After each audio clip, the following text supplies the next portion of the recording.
At the Embsay and Bolton Steam Railway, they have trains dating back to the Victorian era. Oh, Stephen. Hello, Michael. Good to meet you. Lovely station. Absolutely fantastic. Thank you. We're trying to recreate the past here. And I gather you come to see some of my carriages. Well, yes, please. Stephen Middleton's passion is restoring these old railway carriages.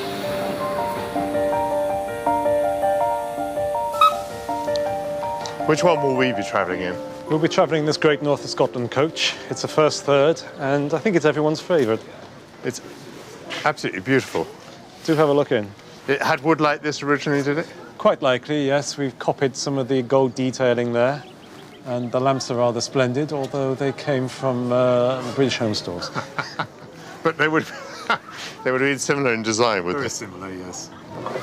Oh, a few people can recall how to operate these. Oh, no, I recalled. You position that there, That's and right. then it stops it. Yep. You pull the strap and up it goes. And then, oh, you pull the strap and up Yep. it goes. Oh, I wasn't remembering perfectly then. That's it, and you can control your ventilation. The only problem was these used to get stolen, these straps. I gather the old-fashioned cutthroat razors could be sharpened on them. Well, thank you very much. Lovely.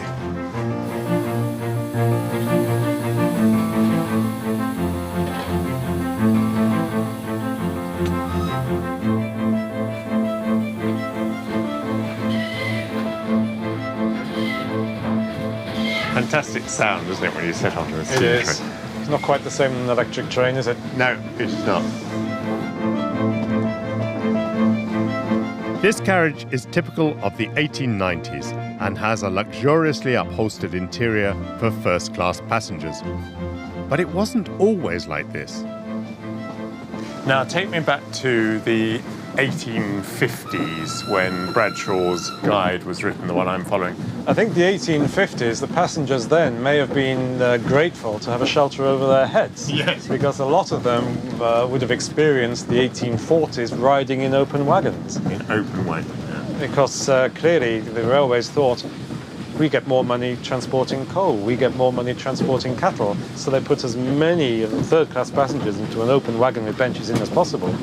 But Parliament stepped in and decreed that they really ought to have better travelling conditions. You know, this in the age before health and safety, it doesn't say, do not lean out of the window. So may I have a lean out of the window, please? Yes, of course. Thank you.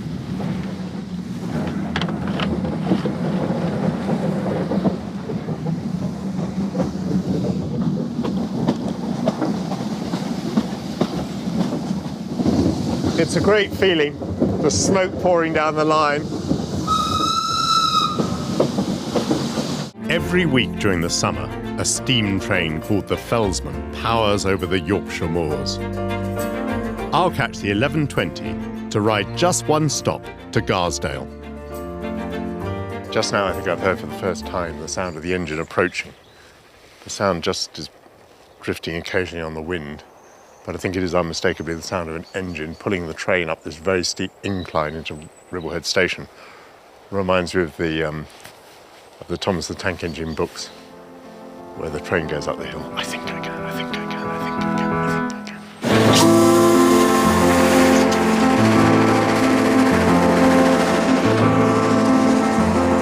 can. The locomotive burns around 80 pounds of coal per mile along the route up to Ribblehead. It's like stepping back to the Victorian era.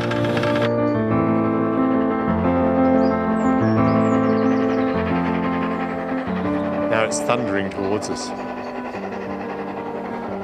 The landscape has now been obliterated by the smoke of the engine. And now at last, here comes the locomotive itself. Masses of black and grey smoke billowing out of it. It's a fantastic sight. And now steam appearing at the level of the wheels as the train begins to brake, coming into our station.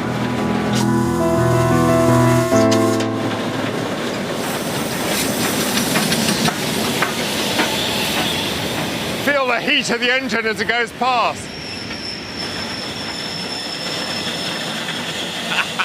Lovely to see you. Good morning. Good morning. jump on here and then just go to the left. Thank you.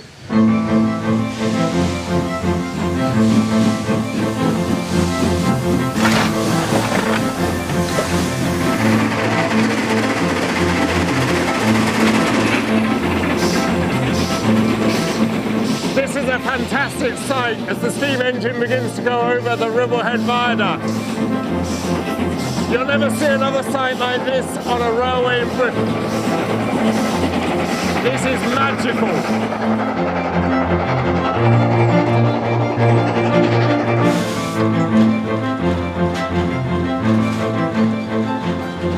The valleys are full of people waving at the train, photographing the train. You know, it's really exciting for me, having participated in that decision to save this railway, to see now steam trains, to see tourists, to see people enjoying it, to see it becoming a great success. It's very, very exciting. I'd say moving. The journey to Garsdale lasts just 20 minutes, doing an average speed of 55 miles an hour. All along the 72-mile line, the historic sight of steam locomotive hauling maroon carriages is a joy to behold. Brilliant. Thank you. We're off to see the driver.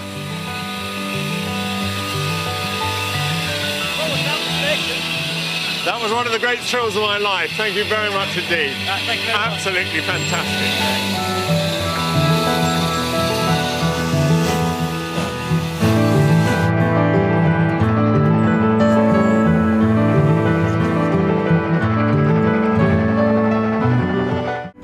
Close by is the resting place of some of the earliest engines, where I'm meeting railway expert Mark Allett.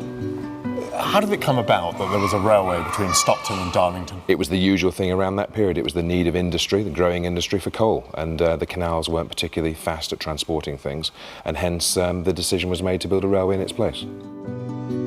Initially, it was thought horse-drawn vehicles would ply the new line, but engineer George Stephenson was convinced that steam was the future and devised a new engine called Locomotion No. 1. Locomotion's one of the most important locomotives, the first one to haul passengers on a public railway back in 1825, so it really is the grandfather of all the railways that we've got today. And what we're looking at here, is this a replica of Locomotion? No, it's the real engine, and it's been preserved since 1841, so isn't it fascinating to think that even when that was only 16 years old, people had realised the important part that that engine had played in history.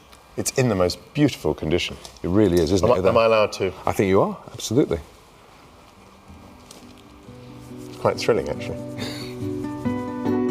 Although the new railway was designed for freight, it soon began to take passengers too, who were doubtless also thrilled, even though the first train took over 2 hours to travel just 12 miles. What was it like when they began to take passengers? Did they have carriages ready for them? Well, not quite. I mean, what you'll see, and I'll show you if you want to come down this way, is actually that coal trucks like this were some of the vehicles that were carrying the first passengers. Some of them would have ridden on top to start with, and some of them would have been empty with people inside. How quickly did things advance? Really quickly. I mean, one of the things I think there's a good analogy is looking at how computers have really changed very, very quickly in the last few years, or how mobile phones have shrunk. So in only 10 years, you went from a really fragile locomotive like that, like Locomotion, through rocket, which had all the essential components of the end of steam, effectively, to locomotives like Derwent that were operating in collieries only 10 years later. Look at the size of it compared to size Locomotion. and sophistication. From these small beginnings, the railway spread rapidly across Britain. By the time my Bradshaw's Guide was written in the 1860s, the country was linked by nearly 10,000 miles of track. It was a railway revolution, with the most deep-reaching industrial and social consequences.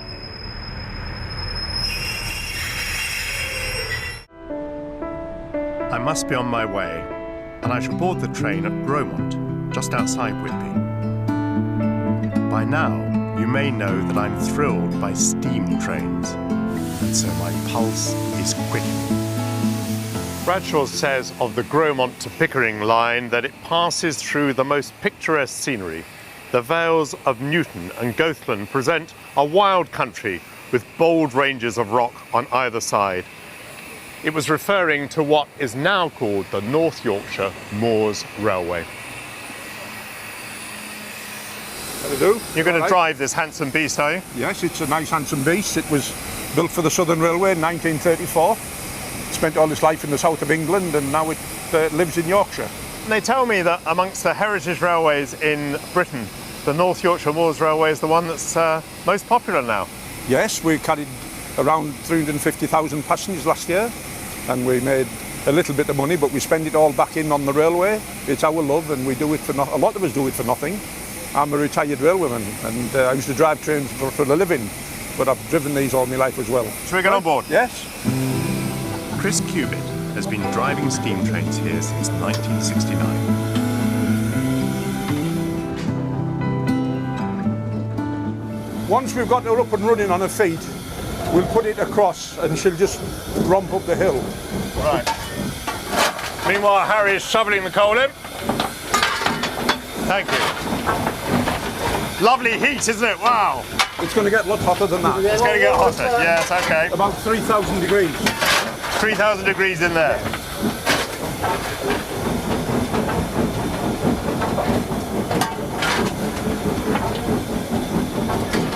The engine talks to you, it tells you everything you want to know. Talks to you, Yes. Yes, Talks to everyone, not just me. but only you can hear what it's saying. No, if you listen to the chimney, Yeah. it's nice and soft. Yeah. If you put some more steam in, it goes harsh. Yes, yes. And the louder it is, the more Harry has to shuffle.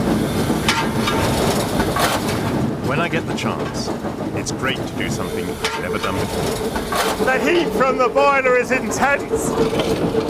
And the coal is heavy. And the locomotive is very hungry, very demanding of coal. And I have a lot of admiration for Harry, because it's very hard work. Hard work. Hard work. And you've got to get it right to the front as well. Oh, right. I'll leave that bit to you.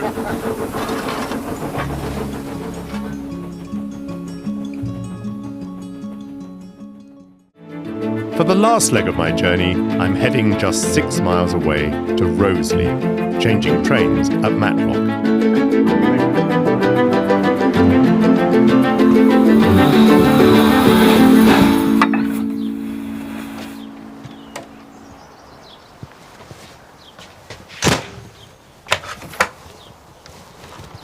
From the moment I arrived on this platform, I got that scent of railway engine, that special stench that goes right up inside your nostrils. And I'm old enough to remember trains pulled by steam engines, and it just took me straight back to my childhood.